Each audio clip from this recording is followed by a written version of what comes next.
तो आज दो अलग अलग रेडियाई के सोप बबल्स एक दूसरे के साथ जुड़ के एक तीसरा सोप बबल बनाएगा।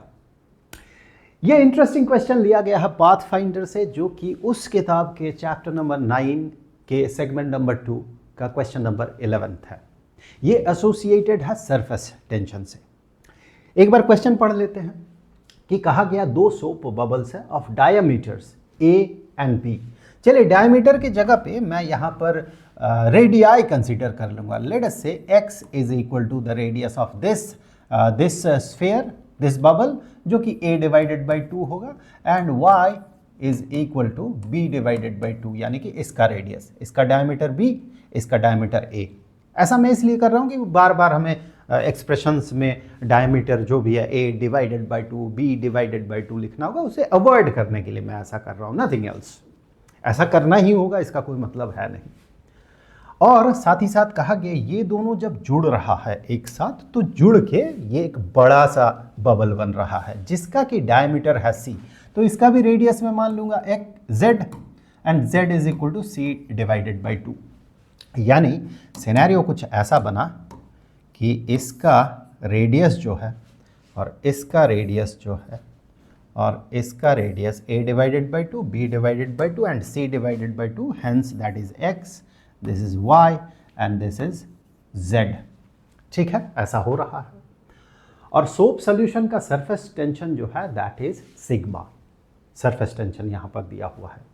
हमें क्या करना है, जो एटमॉस्फेरिक प्रेशर है उस एटमॉस्फेरिक प्रेशर को इसके surface tension and a, b and c इनके साथ इंटर रिलेट करना है। अब घुमा फिरा के ऐसा कह सकते हैं कि जो सरफेस टेंशन है इसके लिए एक्सप्रेशन हमें पता करना है। सरफेस टेंशन को एटमॉस्फेरिक प्रेशर a, b और c इनके साथ इंटर रिलेट करना है। देखिए जैसे ही सरफेस टेंशन दिया हुआ है और जैसे ही सोप बबल्स है, तो इमीडिएटली हमारे दिमाग में सबसे पहली चीज़ जो आती है वो ये कि there is a pressure difference, outside pressure and bubble के भीतर का pressure. There is a pressure difference जिसका सिंपल एक रिलेशन होता है कि हर जगह पे बाहर अगर एटमॉस्फेरिक प्रेशर है, यहाँ एटमॉस्फेरिक प्रेशर, यहाँ एटमॉस्फेरिक प्रेशर, यहाँ एटमॉस्फेरिक प्रेशर, यानी कि बबल के बाहर का प्रेशर अगर देखें तीनों केसेस में, इन दोनों केसेस में भी, दोनों जुड़ के जो ये बना इस केसेस में भी, इस केस में भी, तीनों केसेस में बाहर का प्रेशर सेम है, that is atmospheric pressure. Bubble के बाहर और बबल के भीतर प्रेशर का जो डिफरेंस होता है, दैट डिफरेंस हमें पता है, ये बहुत कॉमन फार्मूला है, इसका डेरिवेशन भी बड़ा सिंपल है, सरफेस टेंशन चैप्टर में हम लोग करते हैं। ये होता है the difference in pressure, outside pressure and inside pressure. Inside pressure ज़्यादा होता है, ये जो डिफरेंस होता है इनसाइड जितना एक्स्ट्रा प्रेशर होता है that is equal to 4 into surface tension into radius of that bubble. ठीक है, यानी कि मैं यहां पर कह सकता हूं कि भीतर जो एक्स्ट्रा प्रेशर है that is 4 into surface tension divided by the radius. यानी यहां पर टोटल प्रेशर अगर आप देखते हैं तो total pressure is equal to atmospheric pressure plus 4 into surface tension divided by radius of this bubble. Same है यहाँ पर भी, हम सेम हेयर मतलब सेम फार्मूला यहाँ पर भी अप्लाई करेंगे। तो अंदर प्रेशर होगा atmospheric pressure plus 4 into surface tension divided by radius of this sphere, और यहाँ पर भी हम वही चीज़ करेंगे। यहाँ पर प्रेशर होगा atmospheric pressure plus 4 into surface tension divided by the radius. ठीक है, ये हमें मिल गया। अब देखें इस प्रॉब्लम को सॉल्व करने के लिए चूंकि 3 सिनेरियोज हमें मिल रहा है, तो इन तीनों को तो समहाउ इंटररिलेट करना ही होगा। तो इन तीनों के बीच आप कैसा रिलेशन पाएंगे? ये भीतर का प्रेशर तीनों के लिए बराबर है नहीं। क्या प्रेशर को हम डायरेक्टली इंटररिलेट कर सकते हैं? ये दोनों मिलके ये बना तो यहाँ का प्रेशर इन दोनों के प्रेशर का समेशन होगा, ऐसा तो हम नहीं कह सकते। क्या हम ऐसा कह सकते हैं कि इसका वॉल्यूम, भीतर का वॉल्यूम प्लस इसका भीतर का वॉल्यूम इज इक्वल टू इसका वॉल्यूम? लग सकता है कि ऐसा हो सकता है, लेकिन ऐसा नहीं होगा। अगर ये इनकम्प्रेसिबल होता, अगर मान ले कोई इनकम्प्रेसिबल फ्लूइड की बात हम कर रहे हैं या फिर सॉलिड बॉडी की बात कर रहे हैं जो कंप्रेस नहीं होता है, उस केस में इन ये दोनों मिलके अगर ये बना है तो इसका वॉल्यूम प्लस इसका वॉल्यूम इज इक्वल टू इसका वॉल्यूम होता है। लेकिन ऐसे केस में तो नहीं होगा, क्योंकि प्रेशर देखें यहाँ अलग, यहाँ अलग, यहाँ अलग। अब प्रेशर चेंज होते साथ गैस क्या करता है, चूंकि ये बहुत ज़्यादा कंप्रेसिबल होता है तो प्रेशर चेंज करते साथ वॉल्यूम भी इसका चेंज हो जाता है। तो वॉल्यूम का तो कोई रिलेशन है नहीं यहाँ पर। आप ऐसा नहीं कह सकते कि ये V1 plus V2 is equal to V3, ऐसा नहीं होगा। तो क्या रिलेशन हो सकता है? आप कुछ देर वीडियो को पॉज करके सोचिए कि इन दोनों का कौन सा प्रॉपर्टी को हम जोड़ घटाव गुना भागा करके इसके सेम प्रॉपर्टी तक पहुंच सकते हैं या सेम क्वांटिटी तक पहुंच सकते हैं। आई होप कि आपने कोशिश किया होगा पॉज करके। वो जो क्वांटिटी है वो है नंबर ऑफ पार्टिकल्स। यहां भीतर नंबर ऑफ पार्टिकल्स यानी कि एटम्स हो, मॉलिक्यूल्स, ऑब्वियसली ये एटमॉस्फेयर में एयर है तो हम मॉलिक्यूल लेके ही चलेंगे। तो भीतर में नंबर ऑफ मॉलिक्यूल्स जो है, यहाँ पर जो नंबर ऑफ मॉलिक्यूल्स है उन दोनों को आप जोड़ेंगे तो फिर ये बनेगा नंबर ऑफ मॉलिक्यूल्स वहाँ पर। तो हम उसे कैसे इंट्रोड्यूस कर सकते हैं, किस तरह से इंट्रोड्यूस कर सकते हैं? Number of molecules, late us से नंबर ऑफ मॉलिक्यूल्स यहां पर है N1, यहां पर नंबर ऑफ मॉलिक्यूल्स N2 और यहां पर नंबर ऑफ मॉलिक्यूल N3। तो हम यहां क्लियरली देख पा रहे हैं कि N1 plus N2 is equal to N3। अब ये N1 N2 इसे हम गिवन डेटा के साथ, जो भी गिवन डेटा है उस डेटा के साथ हम मान के चलेंगे x भी गिवन है, y भी गिवन है, z भी गिवन है, क्योंकि that is x is equal to a divided by 2, y is equal to b divided by 2 and z is equal to c divided by 2, a b c तीनों given है। And atmospheric pressure वो तो हमें पता करना ही है, तो इसे भी हम इक्वेशन में रख सकते हैं, इसे भी नोन की तरह ट्रीट करेंगे, मतलब उसे हमें इक्वेशन में रखना है। तो फिर इनके साथ किस तरह से इन्हें इंटररिलेट करके इस रिलेशन को यूटिलाइज किया जाए, किस तरह से? तो हमें पता है कि प्रेशर इनटू वॉल्यूम एक गैस के लिए pressure into volume PV is equal to nRT। n is the number of mole. आप n को चूंकि नंबर ऑफ मोल्स है तो number of particle divided by the Avogadro number, ये करके आप नंबर ऑफ मोल्स पता कर सकते हैं। हम लोग ये भी कह सकते हैं that N1 is equal to number of moles, कह सकते हैं, बिकॉज यहाँ पर नंबर ऑफ मोल्स अगर मैं मानूँ N1 है, यहाँ पर नंबर ऑफ मोल्स अगर N2 है, चूंकि इन दोनों को मिलाने से कोई रिएक्शन हो नहीं रहा है तो यहाँ पर भी नंबर ऑफ मोल्स N3 है। तो चलिए मैं नंबर ऑफ पार्टिकल्स को नंबर ऑफ मोल्स कर देता हूँ, तब इक्वेशन में और कोई कन्वर्जन की ज़रूरत होगी नहीं, हमें बॉदर करने की ज़रूरत नहीं होगी। तो this is number of moles here, this is number of moles here, this is number of moles of molecules there. तो PV is equal to nRT, whereas R is constant and T in this case also हम constant मान सकते हैं, क्योंकि यहाँ पर जो temperature होगा, भीतर भी टेम्परेचर में बहुत ज़्यादा डिफरेंस होता नहीं है। एक बबल के भीतर का टेम्परेचर बाहर का टेम्परेचर में अंतर होता नहीं है। अगर इस सराउंडिंग्स में बबल जहाँ पर फॉर्म किया मिल रहा है, तीसरा बबल बन रहा है, इसके सराउंडिंग्स पे अगर टेम्परेचर मैं T भी मान लेता हूँ, टेम्परेचर T अगर मान लेता हूँ, तो इसके भीतर भी वही टेम्परेचर, इसके भीतर भी वही टेम्परेचर, इसके भीतर भी वही temperature. So temperature is also constant.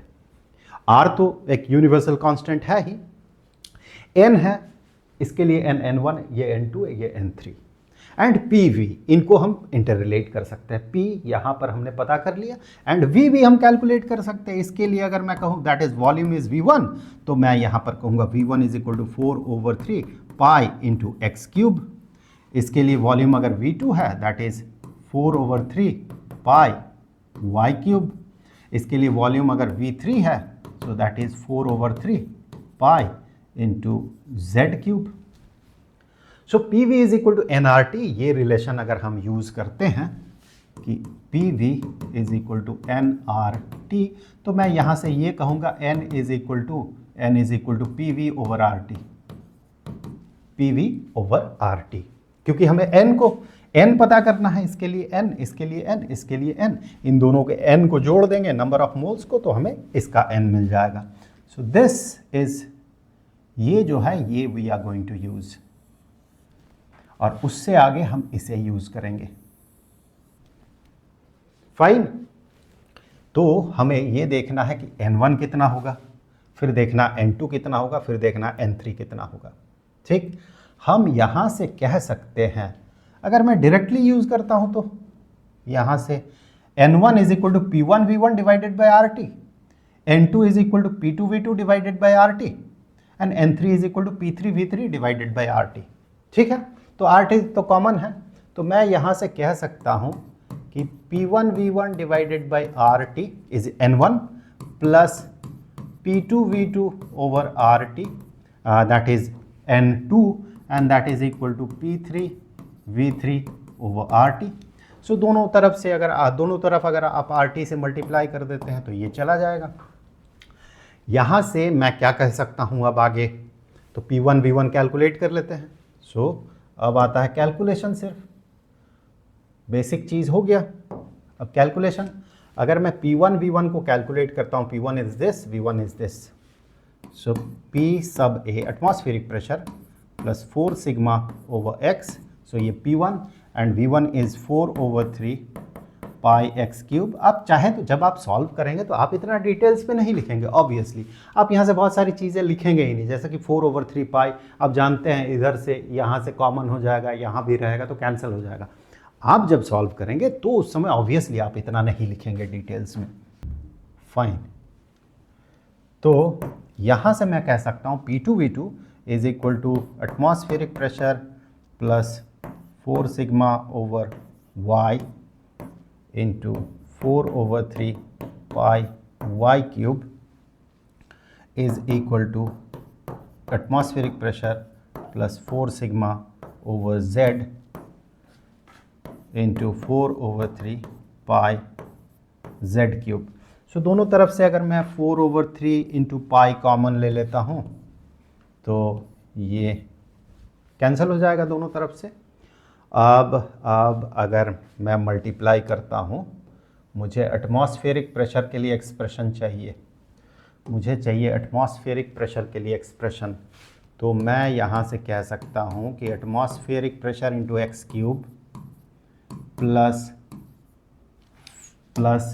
4 sigma divided by x into X cube, यानी कि 4 सिग्मा एक्स स्क्वायर, यहाँ से भी वही चीज़ atmospheric pressure into Y cube plus 4 sigma into Y square is equal to atmospheric pressure into Z cube and then plus 4 sigma Z squared. हमें चाहिए P A, तो यहाँ से मैं पी ए को कॉमन लेके X cube plus Y cube, X cube plus Y cube minus Z cube कह सकता हूँ, माइनस जेड क्यूब, ठीक है। And that is equal to, इधर से देखिए अगर 4 सिग्मा कॉमन लेके मैं यहाँ से जेड स्क्वेड और फिर minus Y squared minus X squared कह सकता हूँ, so minus Y squared minus X squared. अच्छा हाँ ठीक है, जेड के बाद एक्स लिखूँ तो बेहतर दिखेगा, ठीक, ओके। तो यहाँ से आगे atmospheric pressure is equal to 4 sigma this thing Z squared minus X square minus Y square and X cube plus Y cube minus Z cube, ठीक है, okay. X Y Z minus, इधर से ये minus, ठीक है। तो अब देखिए हमने जो पता किया ये एक्स वाई जेड के फॉर्म में है। अगर मैं कहूँ x is equal to A divided by 2, x is equal to A divided by 2, y is equal to B divided by 2 and z is equal to c divided by 2, तो यहाँ से 2 का क्यूब, यहाँ से 2 का क्यूब, यहाँ से 2 का क्यूब, यानी कि 2 का क्यूब 8 डिनोमिनेटर में चला जाएगा, यहाँ a b c हो जाएगा, a b और यहाँ c, और यहाँ 4 आएगा डिनोमिनेटर में क्योंकि स्क्वायर है, डिवाइडेड बाई 2 का square, so divided by 4 divided by 4 divided by 4, denominator के डिनोमिनेटर में 8, न्यूमरेटर के डिनोमिनेटर में 4, तो 4 नीचे 8 ऊपर, तो 2 से गुना करना होगा, यानी कि 2 से गुना करेंगे तो ये 8 सिग्मा हो जाएगा, और यहाँ z के जगह मैं लिख सकता हूँ c स्क्वायर माइनस यहाँ पर a स्क्वायर, यहाँ पर b स्क्वायर, फाइन, ठीक है। एंड यहाँ पर मुझे मिलेगा a cube plus b cube minus minus C cube. ठीक है, this is the final answer. आप जब सोल्यूशन देखेंगे तो शायद यहाँ पर -1 से न्यूमरेटर डिनोमिनेटर को मल्टीप्लाई किया हुआ है, हो सकता है आप इसी फॉर्म में भी लिख सकते हैं a² + b² - c², और डिनोमिनेटर में भी -1 से मल्टीप्लाई कर दे तो आपको मिलेगा c³ - a³ - b³। Numerator denominator को अगर -1 से हम मल्टीप्लाई कर देते हैं तो so this is the final answer. अब जब आपने इसका सोल्यूशन देख लिया है, अब आप एक बार कोशिश कीजिए कि इस क्वेश्चन को IDG एडवांस्ड के स्टैंडर्ड पे इसे एक बार रेट करने का। मुझे अच्छा लगेगा अगर आप रेट करते हैं तो। अब ये जो पूरा प्लेलिस्ट है इसका लिंक आपको नीचे डिस्क्रिप्शन बॉक्स और पिन कमेंट में मिल जाएगा। जल्द मिलते हैं।